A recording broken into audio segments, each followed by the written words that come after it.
This is module 4, summarizing the data tabular presentation, and this section is number 3, contingency tables and summary tables. What is contingency table?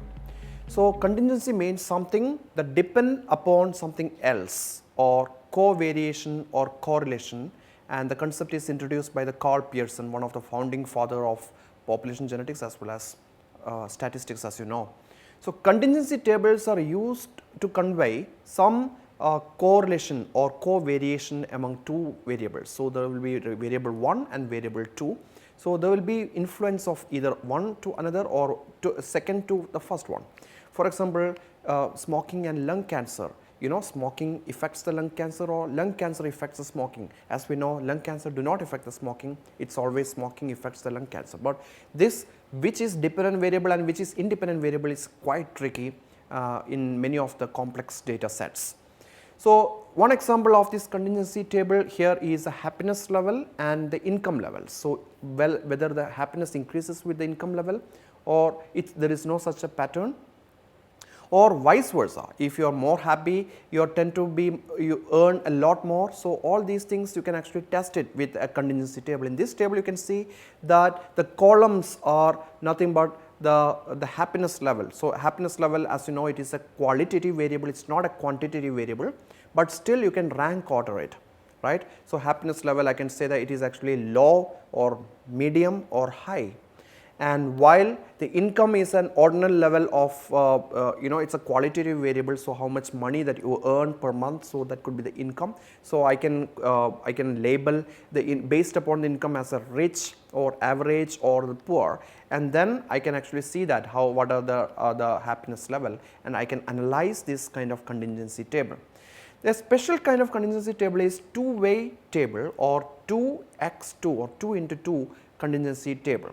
So what is that? So these are the contingency table containing exactly 2 columns and 2 rows. These are very popular with biomedical research or epidemiological studies, because case control studies have only 2 columns. You see, cases and controls, and 2 groups. So this is two-way contingency table that is being used here. So that means that each of the 2 categorical variable, also called the factors, have only 2 levels. So levels are intensity settings of the factors, as explained in one of the earlier modules. So the factors have got only the level, right. So that is what this contingency table. One example would be the case control two-way contingency table of the lung cancer. So here you can see that the lung cancer and detected or non-detected people, and on the rows these are actually smokers and non-smoker. So is there any correlation between these 2 things? So smoking, whether the smoking causes the lung cancer or not. So to know that, you can use this kind of contingency table. Remember that these contingency table, these numbers represent exact count. You know, these are not really converted count. So for example, you can never say it as a relative proportions in contingency table, or you can never express it as percentage values. So it has to be the real count values, that has to be the part of the two-way contingency table. So it has to be the real the observed count or empirical frequencies. So here this table summarizes a case control study involving 200 cohorts, of which 35 had lung cancer and the rest 165 had no lung cancer. So these cohorts were asked to identify themselves as a smoker or a non-smoker. Of 35 lung cancer patients, 20 identified as a smoker, while the rest are as non-smoker. Of 165 people with no lung cancer, 60 identified themselves as a smoker, while the rest, that is 105, as a non-smoker. So all this information can easily be conveyed by just with one table. So that is called the two-way contingency table. Another kind of a table for summarizing the data is something called summary statistics table or descriptive statistics table. So this is a table that contains various statistical measures. For example, what is a mean, that is arithmetic average of the data set, what is the standard deviation of this data set, and what is the variance of this data set, and is there any outlier of this data set. All these information you can actually present it in a tabular form. So, median, what is the median, what is the minimum, and what is maximum, what is the range, all these value. You can also include certain non-parametric. Median is an example of a non-parametric, or percentile is also an example of a non-parametric. Do not worry, we will cover all this in depth in many of the upcoming modules. So, these things presented in a tabular form is known as summary statistics table or descriptive statistics table. These kind of tables can also portray the summary of the large data set.